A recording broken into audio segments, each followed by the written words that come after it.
Θα αρχίσουμε πρώτα από την κλίμακα του πα, διότι ο πρώτος ήχος, αφού είναι και πρώτος, έχει βάση στο πα και τελευταίος θα είναι ο πλάγιος του τετάρτου, η κλίμακα του πλάγιου τετάρτου. Λοιπόν, αρχίσουμε από το πα. Πρώτα θα πούμε τα διαστήματα. Από το πα στο βου 10, βου γα 8, γα δι 12, δι και 12, και ζω 10, ζω νι 8, νι πα 12. Τη διατονική κλίμακα την χρησιμοποιούν ο πρώτος, ο πλάγιος του πρώτου, ο τέταρτος και ο πλάγιος του τετάρτου. Λοιπόν, αρχίζουμε.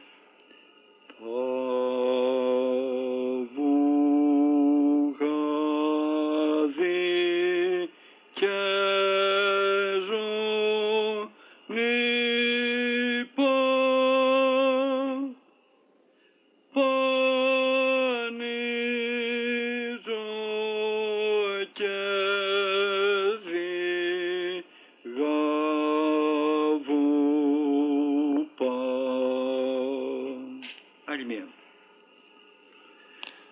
Παβουγάδι και ζώνη πανίζω και διγαβού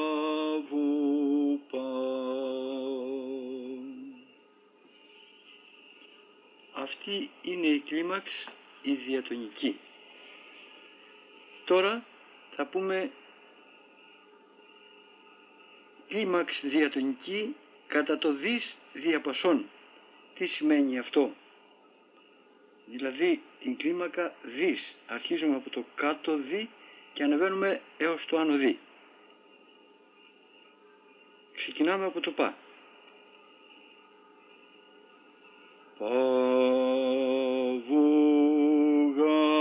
Παβουγάδι και ζώνη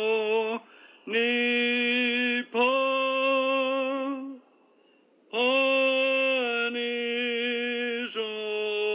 και διγαβού πα. Τώρα θα κατέβω έως το κάτω δι. Πανίζω και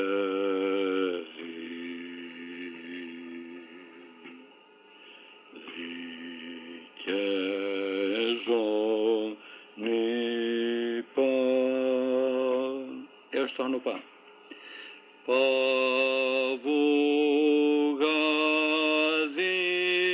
και ζώνη πα.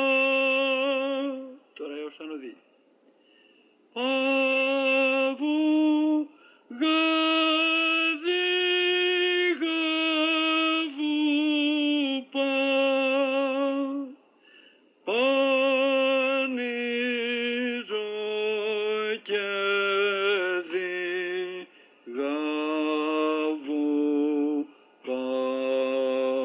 Έως το κάτω δι. Πανίζω και δι και ζώνη πα.